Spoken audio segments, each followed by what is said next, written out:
Greetings, ladies and gentlemen.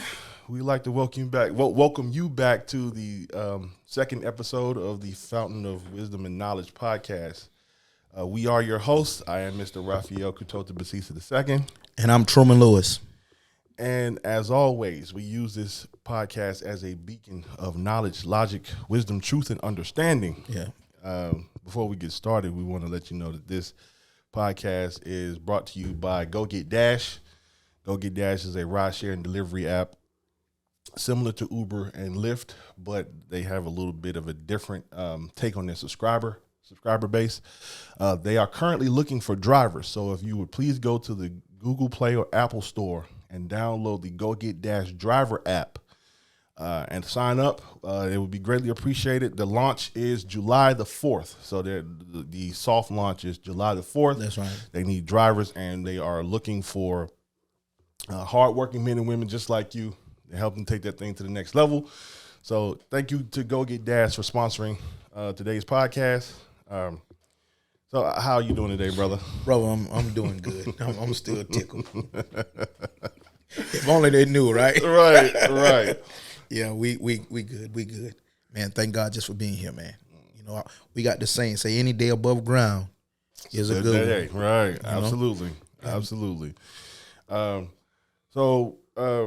Well, we want to thank all of our listeners. We've gotten some decent traction. That's right. On our first episode. Just please remember to like, subscribe to the channel, and share your thoughts on our discussion. We would love to have your feedback, and if you have anything that you would like to see us discuss, just leave a comment, and we'll go through the comments and see what we can find and do our best. That's right. To discuss and delve in anything that you guys want to see. So we came with the topic, the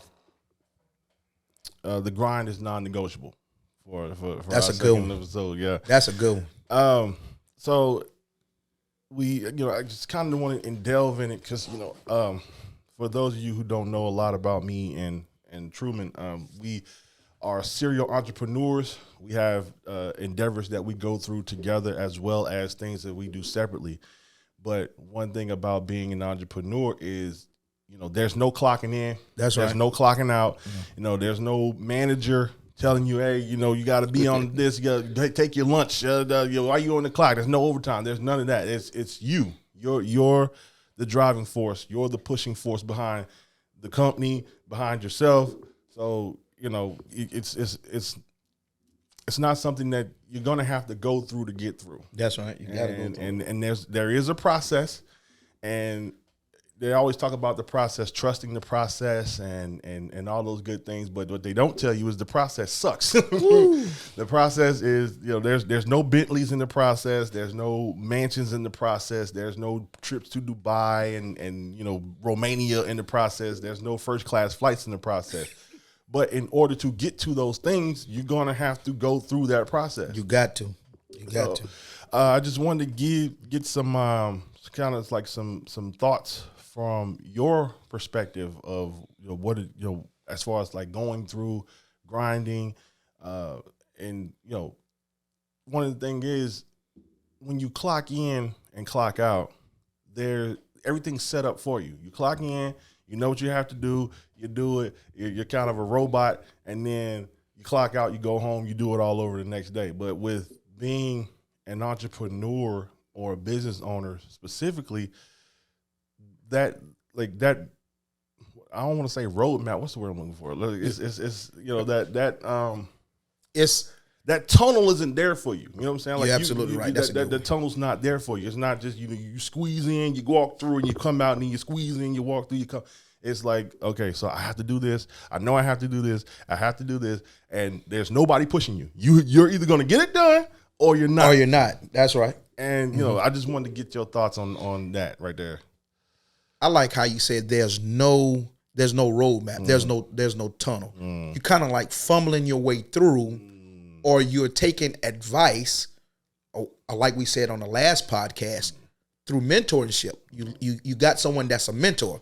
Now, what I tell people is the grind is imperative. It's imperative. You can't take, even when you're taking a day off, it's hard to take a day off when you're actually grinding. Boy, you better say it. You better it's say the it, truth. man. A lot of time, grinding is just what it is. You're grinding. When you go to sleep at night, you're thinking about what you got to do the next day. Mm-hmm. When you wake up, you hit the ground running. And that's if you can go to sleep. That's if you can't go to sleep. It's been time. Listen, I'm trying to tell you. It's with me. I'm gonna tell you the grind with me. I have to watch myself. You know why? Because sometimes I'll be in the bed with my wife, and the first thing I done did is grab my phone, texting somebody in India, or texting somebody overseas, or trying to work on this on apps and things of that nature. Right. Then I got to get right back up at 6 o'clock, 5:30, 6 o'clock, do my meditation to get my mind right, prayer, meditation, somewhere around that time. And then I hit the ground running. Okay, what I'm going to do? You've come in and see me grinding all the time. Yeah. I might have 2, 3, 4 things I'm doing. Same way with you. The grind is imperative, brother. It's imperative. It's imperative. Now, you mentioned like you was like, okay, being in the bed with your wife and you know, you're here. You understand what I'm saying? Like you kind of get the blinders on. So with that, I mean, I know, and then you talk about like, okay, so we talk about process, right? That's right. So you talk about how you get up and you do your morning meditations and prayer and things of that nature. Well, one thing that I have a problem with is when I wake up, I try to keep to a routine. Like I try to read, you know what I'm saying? Like, and you know, I end up, you know, like, I have a diet that I follow, a kind of a intermediate fasting diet. But oftentimes what I'll do is I'll wake up and everything goes out the window. Like there is no routine. You know what I'm saying? I don't read. I probably get caught up watching, you know, shorts on Facebook or something, you know, some dumb stuff, you know what I'm saying? That's right. So like, do you find it hard whilst in the midst of the grind to stick to those, you know, to that process, or stick to those, you know, those what's the word?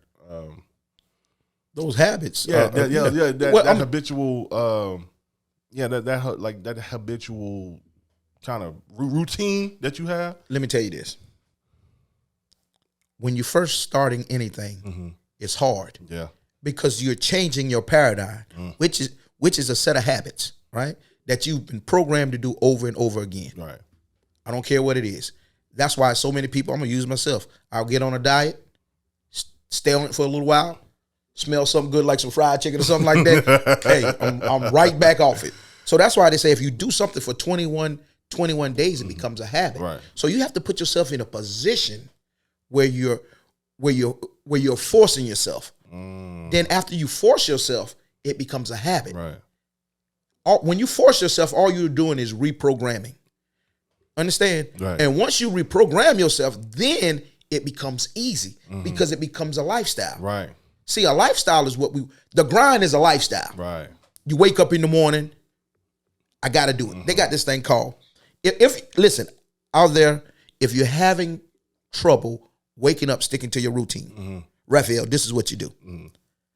When you wake up, say 3, 2, 1, and just get up. Don't think about it. Just say 3, 2, 1, and just get up. I don't care what you do. I don't care what come across your mind. I don't care how your body feel. Just say 3, 2, 1, and get up. Once you're up, your body, you're programming yourself. Yeah. I don't care how because your mind is going to tell you to get up. Yeah. Right? But your body going to say, come on, man, hit the snooze button. Just 5 more minutes, just 10 more minutes. I promise you, once you continue to do this, you become reprogrammed, and it becomes easy. Yeah. Or easier. Easier. Because I know for me specifically, like, it's a situation where it's like, okay, like, I deal with what they call depression. Now, they say that depression isn't real.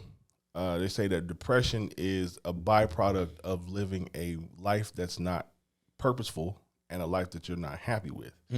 And I understand that part, but it's just like, okay, being in the grind, especially when you've been grinding for a long time. Now I've been grinding for years. And I think we talked about it in the last podcast. The knocking on the door. You know what I'm saying? It says the book says knock and knock, then knock the and door it shall be open. Yeah, right. So like when you've gotten to a point where you've knocked and it's 900 doors behind you and it's still 9 million in front, it gets demoralizing after a while. It's like, God, like, can one of these doors open, please? True. You understand what I'm saying? So, like, how do you deal with that? Like with the understanding that, one, if you don't do it, it doesn't get done. That's so right. if you don't knock, the door doesn't open. And one thing about the knocking and the doors will open, it doesn't tell you how many doors there are you have to knock on. And That's true. It's like, okay, you're going to knock or you're not. So, but how do you deal with that process in between? Like, okay, so I knocked, it didn't answer. There's another door right next door. There's a door right next to it. There's another door right next to it, and I can knock. I have the drive to knock, and I have the energy to knock, and I have the want to knock, but having the will to knock is a little different. So how do you deal with a situation like that? Well, if you don't have the will, see, the will is what we call part of our higher faculties. You heard me talk about it we talked about it last week, which is perception, reasoning, intuition, imagination, memory, and willingness. Right. You have to have the will to do something. Right. If you got to have both the desire and the will to do something. If you don't have the will to wake up every morning, if you don't have the will to knock on the next door, then that's all it needs. See, failure only needs one reason. Failure only needs one reason. And what I tell people, failure is when you truly stop. You understand what I'm saying? When you stop pursuing your goal or your endeavor, then you have truly failed, my brother. Yeah. But just because you fell down or fall, that doesn't make you a failure. You got to continue to knock repetitively. I heard you talking about this, about depression. Let me tell you something about depression. Depression is real, but to my people that's on social media, everybody know I come big on scripture. Right. Depression is all in the Bible. It's just the word depression wasn't available at that time. In the scripture, it called it a spirit of heaviness. All your prophets had spirit of heaviness. Ezekiel, Isaiah, Jeremiah. Jeremiah was so depressed, they call him the weeping prophet. They call him the weeping prophet because every time he would tell individuals, listen, God put this on my heart. This is how you're going to become successful in your endeavors. This is what you do. The people were going to do totally what God told him to tell the people to do. And he would ultimately destroy them. So he would have a spirit of heaviness. So understand that the way through the spirit of heaviness or through depression is, number one, recognize it. Number two, to my people that's in church and things of that nature, continue to pray for it. Continue to pray to God that he lift that spirit of heaviness. Makes sense? Right. And in the process, let's turn that back to the grind. Understand that, guess what? It might not be the next door. But if you continue to knock that willingness, it will, bro, it got to come. Right. It got to come. It's a promise. It's a promise. So, come with it. Come with it. no, I mean, it's just it's a situation where it's like, okay, like I said, it gets aggravating. It gets frustrating because I mean, when you say the grind, like when you take, like I'm thinking of, when I say grind, I think of a knife, right? They tell you the axe grind, right? You take the stone wheel, you spin it, and you just. Now there's in that grind there is destruction because you're taking away material from the axe, but you're also sharpening yourself. In sharpening the tool in that process. So, going back to balance, right? So we're looking at the kind of the yin and yang of going through any type of like productive endeavors. Like you're going to have to be Nipsey Hussle, the rapper. He said that in the grind is supposed to be. It's not supposed to be comfortable. It don't supposed to be comfortable. Yeah, it's supposed to be uncomfortable. It's supposed to stretch you. It's supposed to even be burdensome to a degree. And it's just like, And then I looked at, I was like, okay, well, if it's supposed to be burdensome, oftentimes I've seen that I've gained the most wisdom through a hurtful, That's right. painful, gut wrenching endeavor. So like in that, I guess going in that thought process, like I know, you're a man of faith, you're a man of biblical principle. How do you deal with that? Because I mean, like it's just life throwing stuff at you. Like sometimes, like you talk about throwing stuff at the wall and see what sticks. So life does that a lot of times. Like here, I'm gonna throw this at you. I'm gonna throw this at That's you. right. I'm gonna throw this curveball, this slider, whatever. So like dealing with those things, dealing with the stuff, like dealing with the things that are hurtful from surface, but are meant to meant to grow you in a way. Like, how do you like dealing with that? Like trying to find the purpose in a situation that's like it's not comfortable. It doesn't feel good. You have to learn how to be comfortable being uncomfortable. That's what I do. Yeah. I'm at my best when my back is against the wall. That's when I'm at my best. Right. This is nothing on the working community. The working community, we need the working community. The 9 to 5. We need that area of what we call workmanship. Let's say it like that. Right. But as statistics says, 97% of all individuals that you're in a room with, most of them work a 9 to 5. Because that's their security. They don't want to go through the headaches. They don't want to go through the ups and downs. Right. They don't want to go through the sharpening. They don't want to go through none of that stuff. But that's why the person that those 97 individuals working for, he's reaping the benefit of all 97 of them working for him. Why? Because he endured. You understand? It wasn't pretty for him. Yeah. But now he's saying, listen, I got the manpower now. Because I persevered, because I was persistent, because I continued to grind, even when it was uncomfortable for me. Look what happened. Now I got 97 other individuals working for me. The problem is, when you have a big dream, they say if you want your dream to be shattered, tell it to a small-minded individual. Ooh. See, again, I'm not calling individuals that work a 9 to 5 small-minded. Never. Let's understand that. But what I'm saying, there's a different level of thinking. Right. So you can't go tell your vision and the dream that God gave you to become an entrepreneur to someone that's working a 9 to 5 that's comfortable there. Right. To them, that's all they see. To them, that's all they want. To them, that's their security. Listen, I just want to work a 9 to 5, make my $80,000 a year, come back to my family, do this till I retire. To them, that's success. That's a success story.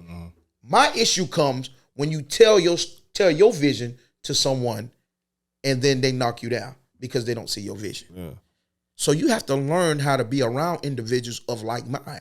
If not, your dream, your visions, the things that you desire most in life are going to be crushed. Not that they mean it. They don't mean no harm. They just don't want to see you hurt.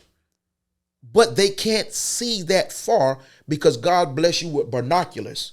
I tell people all the time, hey, you see that bird out there on that tree? Yeah. You don't see that bird. They say, nah, man, what in the world are you talking about?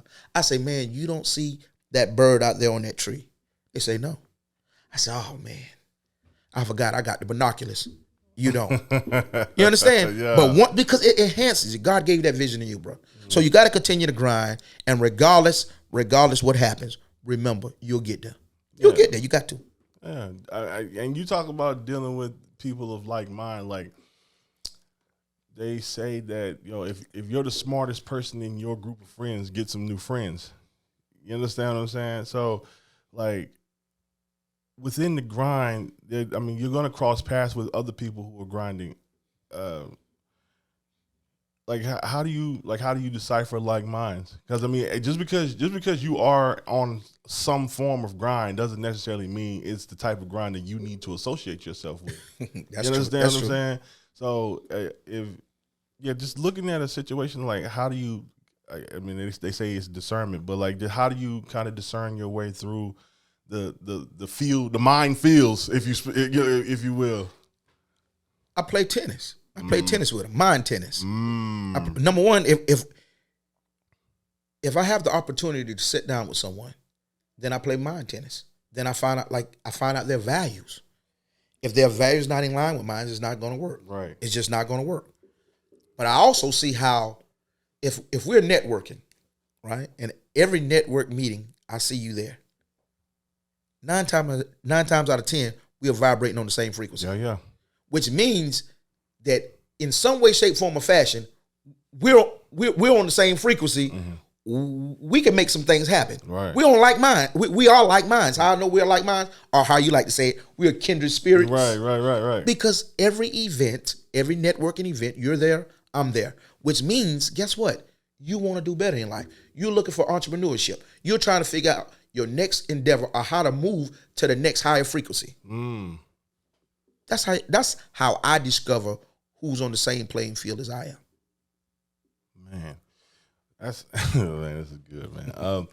So with the grind, there's like several different aspects of it. So one thing is being steadfast, being kind of being unmovable in your belief, your faith, whatever, whatnot, what have you, because it's not always going to be easy.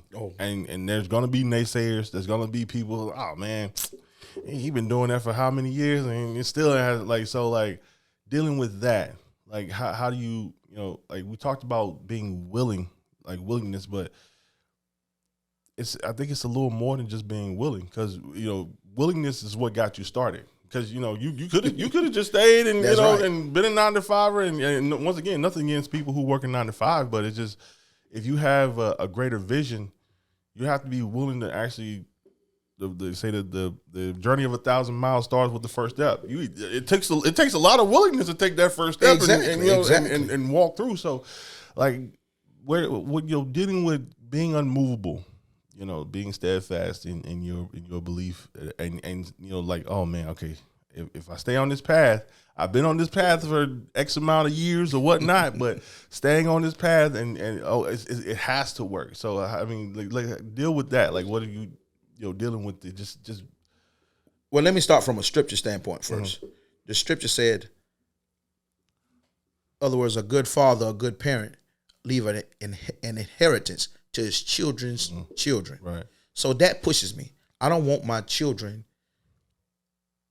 or my children's children to go through some of the things that I went through. I want them to be financially stable so they can make better decisions than I've made in my life. Right. So one of the ways that you do that is make sure that you pretty much put them in a position where they can use their creative imagination. Now, you heard me say creative imagination. That brings us back to our higher faculties. Mm-hmm.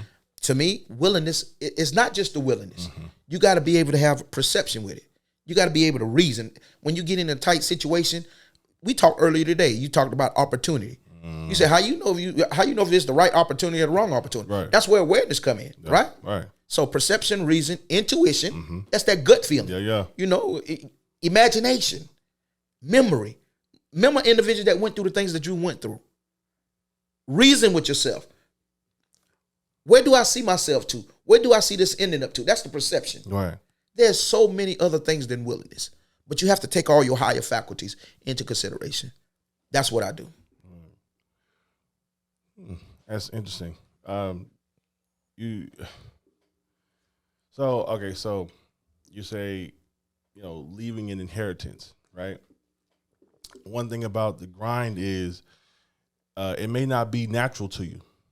Like me, I don't come from a long line of hustlers. I know some people who just they just know how to get the money. Like money's gonna find them one way, shape, form, or fashion. But then if you look at their family history, there's a grandmother who was like that. They have an uncle who was like that. Maybe their mother and father was like that. Their grandfather was like that. Sometimes you're not blessed with that DNA gift. You know what I'm saying? Like that DNA to be able to grind through, or to be able to be a hustler. You know what I'm saying? Like selling candy when you were in elementary school or whatnot. Like, so it's a hard thing to try to breed something in you that's not naturally there. That's probably one of the hardest things you can do. And that's one of the things that I'm having to deal with, because I didn't come from a long line of just go getter, money getters. You understand what I'm saying?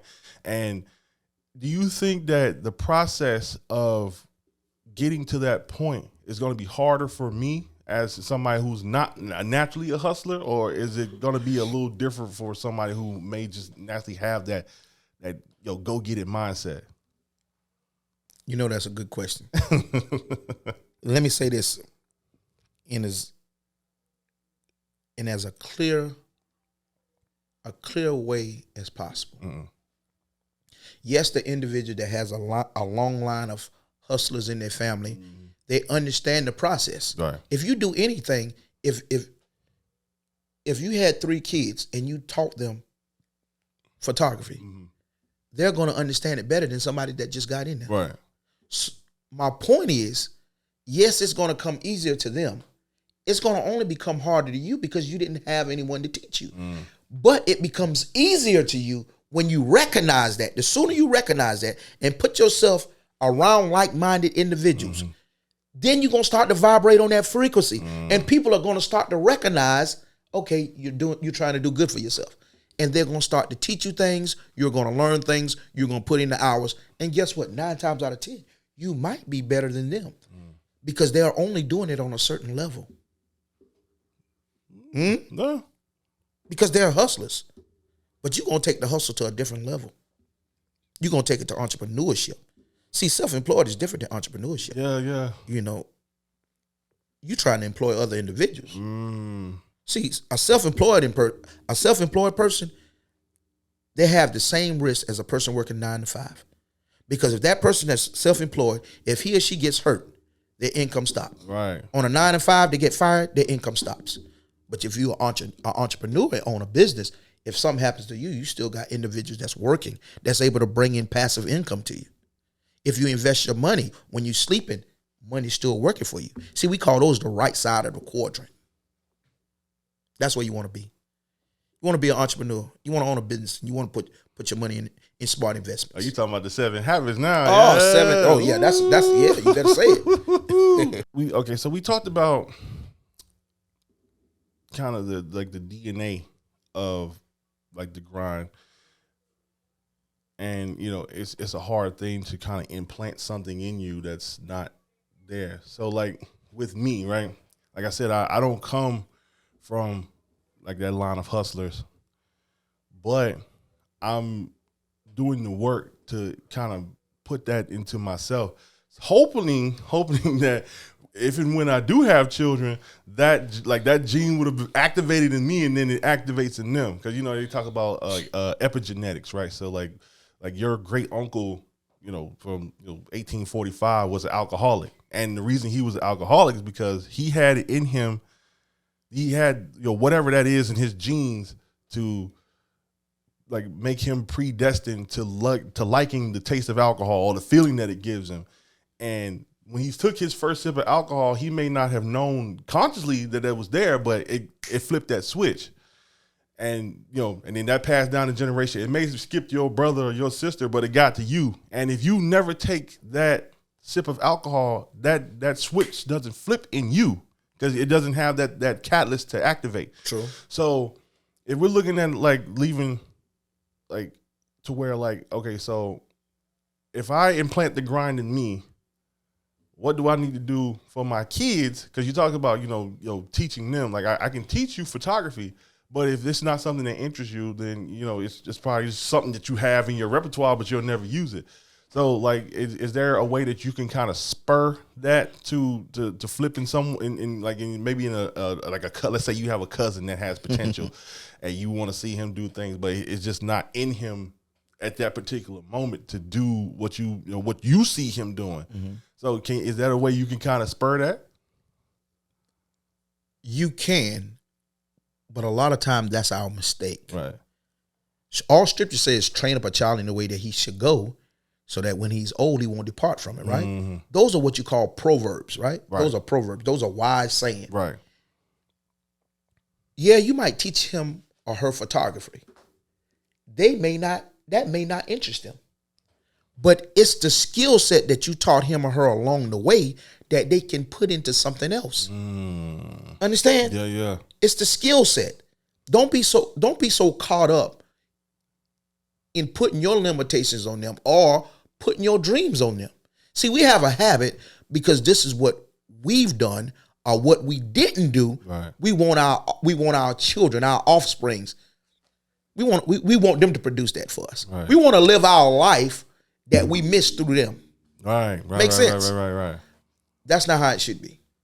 You train them up in the way that they should go. Give them the skill sets that they need and hope that they come back to your teaching and apply it effectively to their lives. Right. To do something productive for God and humanity. Right. And it's interesting you said that because it's like, okay, so although I taught you photography, which is a visual arts medium, you don't necessarily have to use those skill sets to photography. You can apply it to something else. That's right. And still be just as successful and just as productive. But, you know, I think, you know, it's kind of in us to want to kind of see our kids go the same route as, you know, that we went, you know what I'm saying? Let me say this. True. But if you wasn't successful in what you did, if I'm not saying you brought them to a certain point in life, but if what you did wasn't successful, right, and you've already given them a set of skills, why would they put their children in the same situation that you put yours in? Right. You've already taught them how to fish. Let them go ahead and explore. And that's a great segue into my next question because, okay, so let's say you have family members who, like, say you do real estate. And one thing that I've seen about a lot of people in real estate is like, oh, well, my uncle did real estate and it didn't work out for him and da da da da. So just because it didn't work out for him doesn't mean it won't work out for you. So like having, sticking to, kind of like the grind of you're gonna do it or you're not. That's right.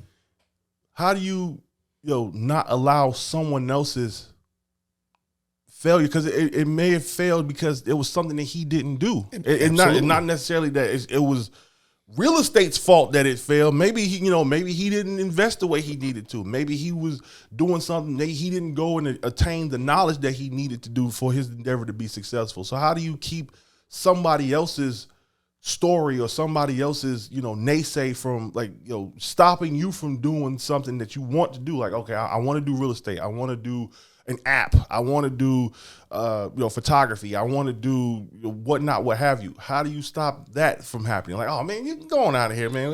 You're doing all that real estate stuff, man. It didn't work out for me. You understand what I'm saying?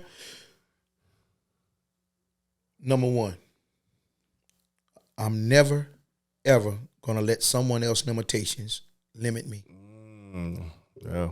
What I'm going to do is pluck the seed of success from your failure. Guess what you might have haven't done? You might have didn't get up 5:30 in the morning. You might have didn't read the extra book. Huh? You might have didn't went to any of those network meetings. Yeah. You understand? Yeah. You might have. I'm not saying you didn't put in the work, but you got to go the extra mile. Mm-hmm. They say when you go the extra mile, you got the road to yourself. Ain't nobody else on the extra mile. Most people don't go the extra mile. They don't. When times get hard, that's when they pull off. They pull into the shoulder. Hey man. Because if it was easy, everybody would do it. Yeah. Now everybody can do it, but everybody just choose to live in comfortability. I'm not gonna get my own business. You know why? Because my friend Raphael got his own company. I can just work for him, and I know for a fact he's gonna pay me. Hold up, stop, wait a minute. So you're telling me I'm gonna believe in Raphael and what Raphael do? I'm gonna believe in Raphael's dream more than my own dream? Man, something's wrong with that. But that's the mindset. It's a mindset. Yeah. It's a mindset. You're not gonna limit me. You're not gonna limit me. Sometimes I think sometimes it's easier to follow someone else's, not so much the formula, because you like, okay, if I see Truman doing an app and I see that the app has come to fruition, it's an app, you can go to the Google Play, Apple Store, you can download it, blah blah blah. If I see that and I don't think I can do the same thing, whether it be through experience or whatnot, what have you, sometimes it's just easier just to try to jump on someone else's coattail and let them drag you along. You understand what I'm saying? If that's your desire and if that's your definition of success, then go ahead that way. Understand?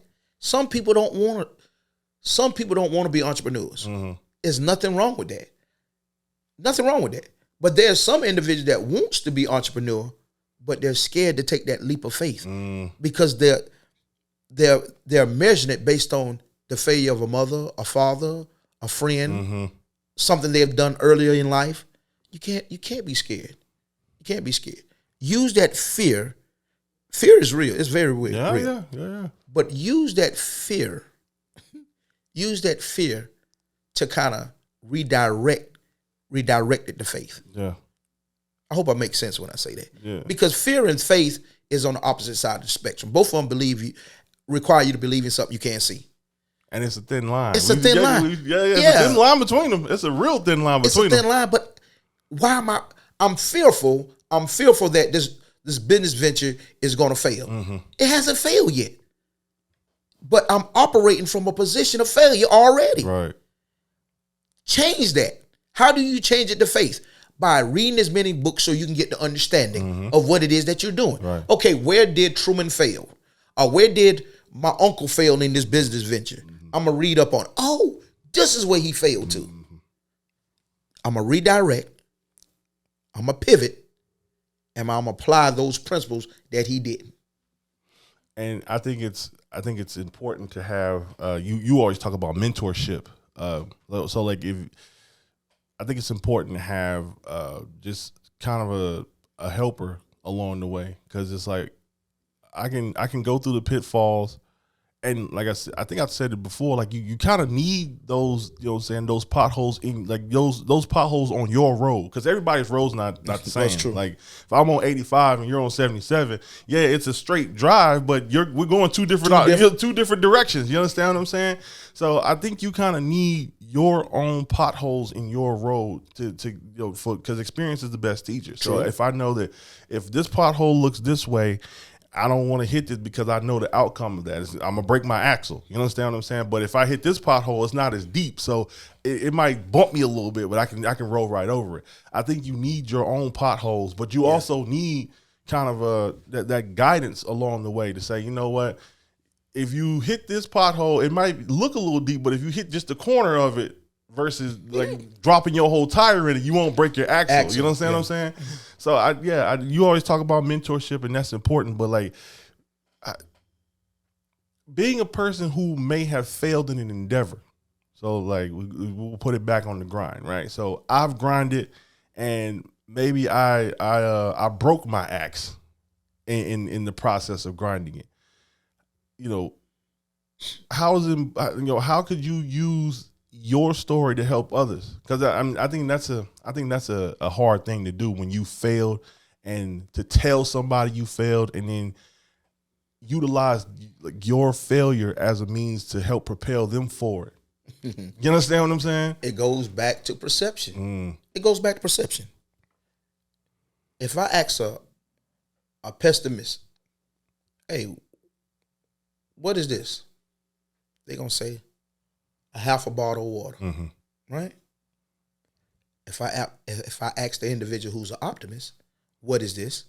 They're going to say, oh, that's a half full bottle of water. Right. Same thing. Same water, same half a bottle of water, right? Right. A half full bottle of water, right. Which is all about perception. So what am I saying? If the individual that has failed in his or her story, they can take that same story and make it a success story. They can make it a teaching point. Right. Instead of just saying, okay, I failed, I'm not going to teach anybody.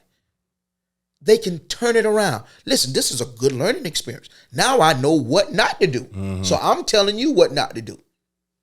I shouldn't have took that left turn. Okay? I shouldn't have. Right. I should have studied. I should have read this book instead of that book. Right. Yeah. It's all about perception. It's all about perception, man. We got to change our perception in how we view ourselves.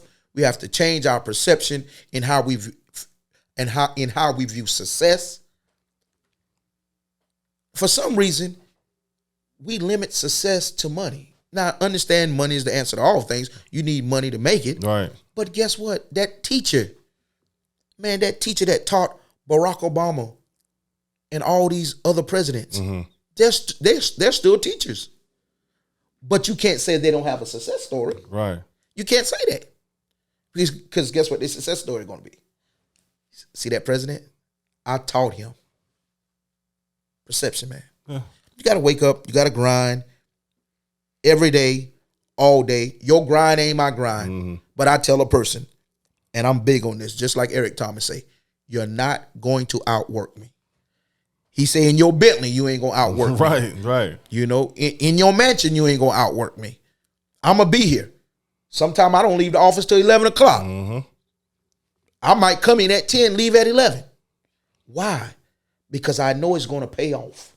It's going to pay off. Right. It's paying off. Right. So, kind of in wrapping things up,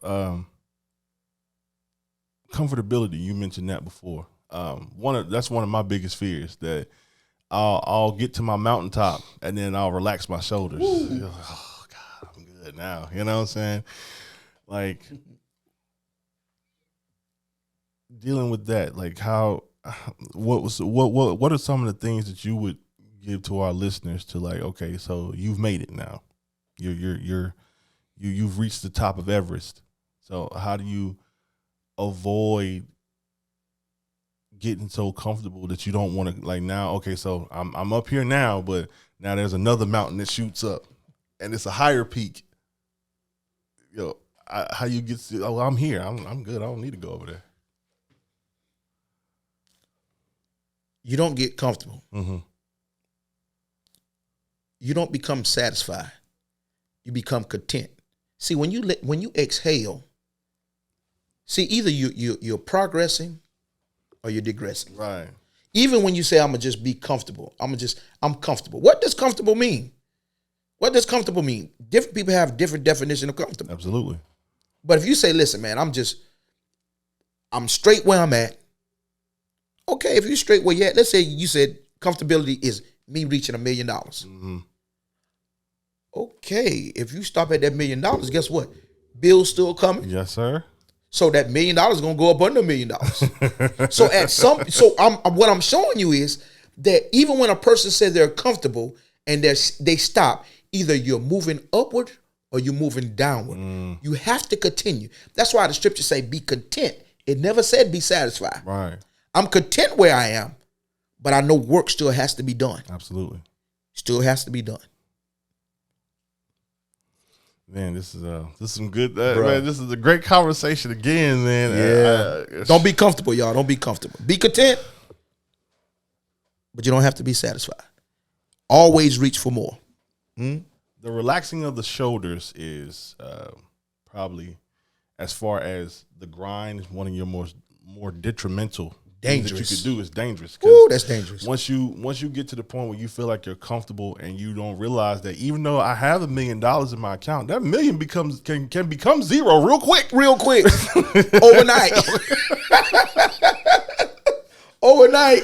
Oh man. But yeah, just keeping your nose to the axe grind, man, it's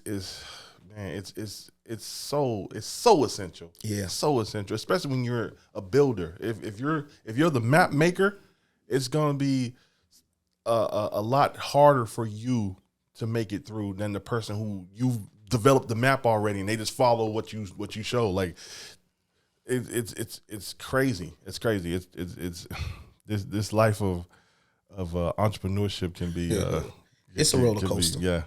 It can be a real roller coaster. Yeah.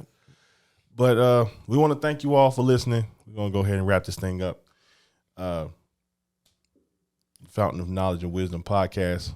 We continue to try to be beacons of hope, hope and positive impact and productivity, and beacons of knowledge, logic, wisdom, truth, and understanding. Thank you for joining us. Once again, please subscribe. Please leave a comment of your thoughts, and we'll have the next episode out to you next week. And read Act 238. We'll see y'all next week. Next week.